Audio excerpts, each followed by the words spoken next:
My full name is Angel Rafael Vigo Melia. Born and raised here in Santurce, but I grew up most of my life in Bayamón. You can find me in La Penultima or randomly, pop up helping out a friend or something like that. Santurce, Jungle Bird, really good. The drinks and the food. You got a my pen ride, really good too. You got La Penultima, so you already know. And here Machete too. La Disquera. It's kind of weird in a way because like the food they serve there, it's not nothing that I'm usually normal to eat. But they have like these cold noodles. They're really good. Like really good. I started working in the industry at the age of what 17, 18. Started as a dishwasher. Obviously, in that time, I was studying communication, but in a period of time of 2 years, I got more interested knowing more about like not just the kitchen, but like the bar and everything. No knowledge of cooking or whatsoever. From there, that's when I started actually working in kitchens as a cook. The university was offering randomly in that moment because it was like a new program they added to the university. So I give it I give it a break. And when you're young and you have a lot of friends, you kind of like the focus that you have on being more like present got like lost. But I give it like another chance and I changed to starting at 9. Starting at 9 helped me more to be like more present. Not many jobs in the industry are during like daytime, like from the kitchen, so unless you work in a hotel. Hotels are the only ones that almost work 24/7.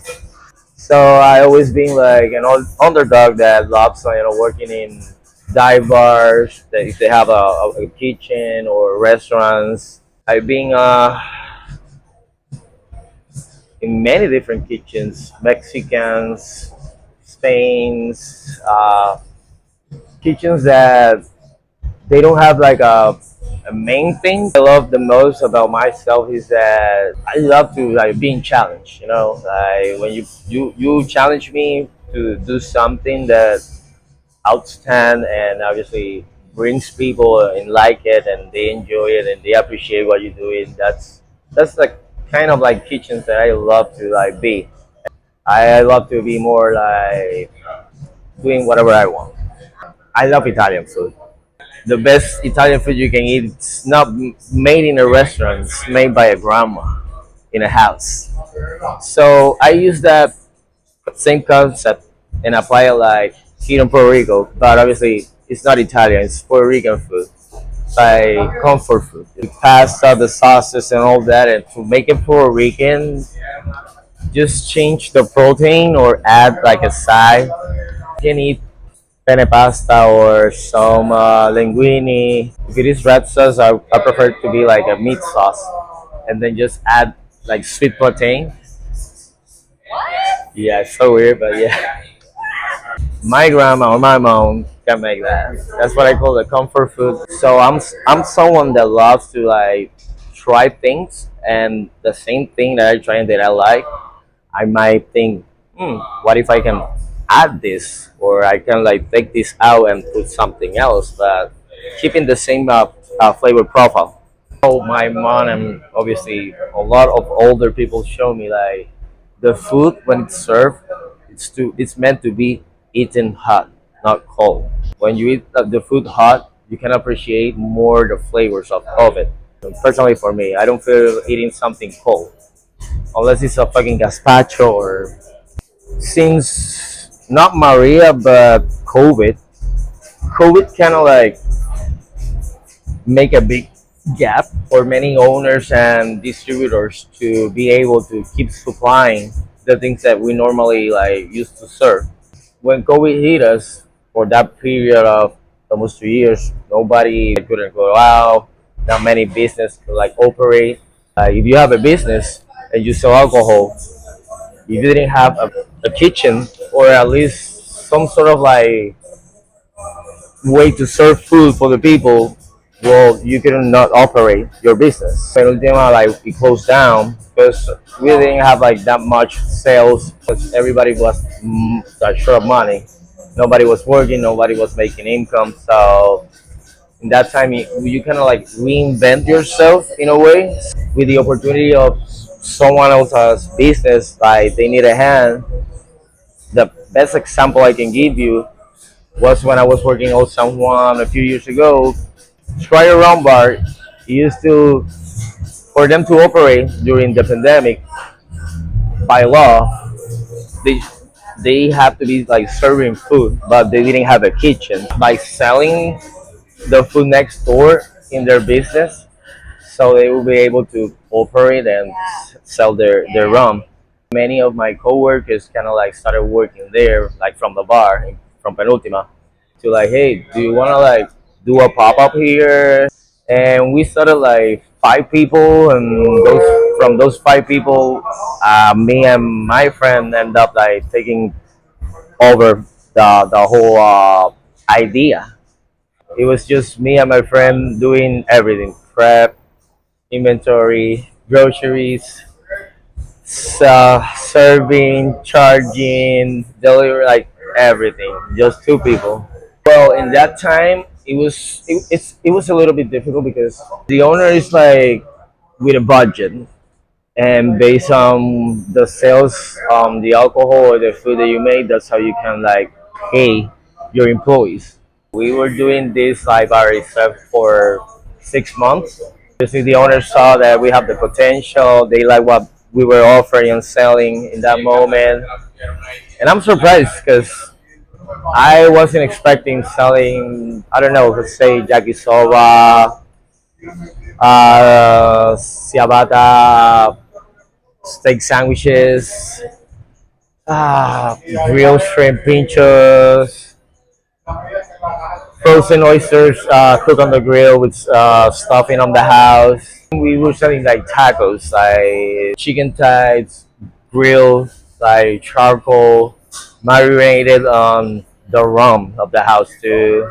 Cheese fries with like a mango, rum, jam, a sauce so you can dip it.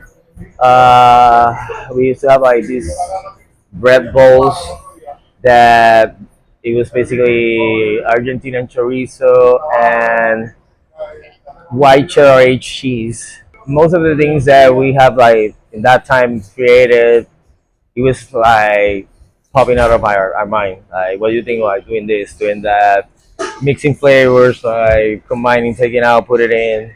You can have like you can go with a big group and probably from 10 people, 3 are vegetarian, one is fully vegan or something like that, and the rest is like normal. So I kind of like have to play mostly with the sauce. For example, for the yakisoba, I did like from almost 13, 15 ingredients. I cut it down to 7, but still keep the profile flavor from what is that sauce in it. But obviously vegan. No fish sauce, no oyster sauce, nothing that involves like animals or whatsoever. It's so random that to go to a say a dive bar and you actually say, they have actually a good lo mein or something like that. You want to like start a business or you already have a business, but it's not like running the way you expected. Don't lose faith, like don't lose hope. Just be always like constantly like changing things, little things. Like don't change the whole concept. Just change little things that attract people. You have something like if you have like a good menu of like of drinks, and you have like the basic beers that everybody consume, and like I say in the kitchen, you keep it simple. People will like appreciate that more, and just put love to it. Like be passionate about it. Always be asking people what they think of like the opinion of like the constructive criticism of others, something that's gonna help you out, not just grow the business, but personally make you grow too as a person. It's not always what you want to project, because the idea that you have is something that's gonna like bring like people because of that idea. It's more like you gotta be open and more flexible to listening to the others' ideas of everybody has, and probably I can take your idea and mine and what make it as one, and it could be a good concept. Be more, like free to try things. Don't be afraid, because those who don't try, they don't know. So it's that simple. It's like I wish I could have my own place, but at the same time, I know how much responsibility and pressure that can like give you. Not everyone it's made for this environment, because it's hard. You gotta learn that patience is something that grow. You don't grow with it.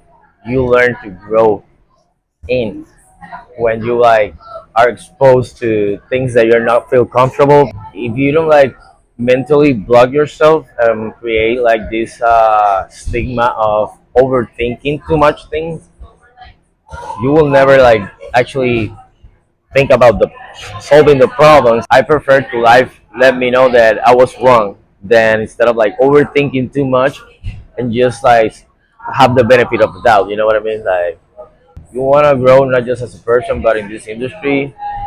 Listen, practice, apply it, and if you see that doesn't work, don't stop trying. Continue trying, because there's many different ways to like achieve what you want. We make mistakes, but obviously from those mistakes that we make, we grow and we learn. In a way, you help out the business that you're working on to like grow too. If you're really like not just passionate, but if you're responsible, many people think that the business owners are not gonna like see that. They do see that. Obviously, they're not gonna tell you that. Personally, myself, I get to my restaurant 2 hours before just to chill, to hang. But at the same time, I know how prep. I have stuff to do, so I walk around. I see what I have, what I don't. I try to like do that I need ahead. So when the time comes for me to plug in, I already have what I need to start prepping and just be done with it. You know what I mean? So the advantage of being responsible, being on time, or being there and help out on the side really benefits you in many ways that you will not like think of.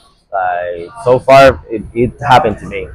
I thinking in dive bar, I will have like a health benefit, or the owner basically working like for us, even though he's not Puerto Rican, but he applies like the Puerto Rican way. Like he he buys everything local. Like he like support us. Like he's our main pole. He will never let us like fall down. If he see that, he will automatically like put you to the side, talk to you. What do you need? How we like consult this? Like he really cares about the employees that he have. But obviously, for him to care, you gotta make him understand that you really care for the business. That's why I probably been more almost 8 9 years working in this same restaurant, but it's because of how genuine and personally like the relationship that I have with the owners. If you have a doubt, or you have like something that is bothering you, speak to the manager, speak to the owner. They're gonna listen. They want their co-workers to like work happy. If you're not happy working there, that vibe kind of like passes on to everybody else, and then everybody's like working miserable or unhappy or not doing like 100% like the job that they normally do. There's many people that doesn't have a job, they don't have a house, they don't have a roof, they don't have a plate of food, and you gotta be grateful for that opportunity that that person, or in any work that you're working, they're giving you that opportunity. I understood in some part of my life that I could be working hard. I could like sacrifice my days off and say, yeah, I go to work or whatever. But that in a way, along the way, it's gonna benefit you. It's gonna like return 3 times like more than you expect. I try to like already when I get to that problem, have the answer to solve that problem. Not wait for the problem to pop out and then be crazy, overthinking more negative things about the problem instead of like the other way. Okay, let's see how we can like accomplish it, how we can like squash that problem and move forward.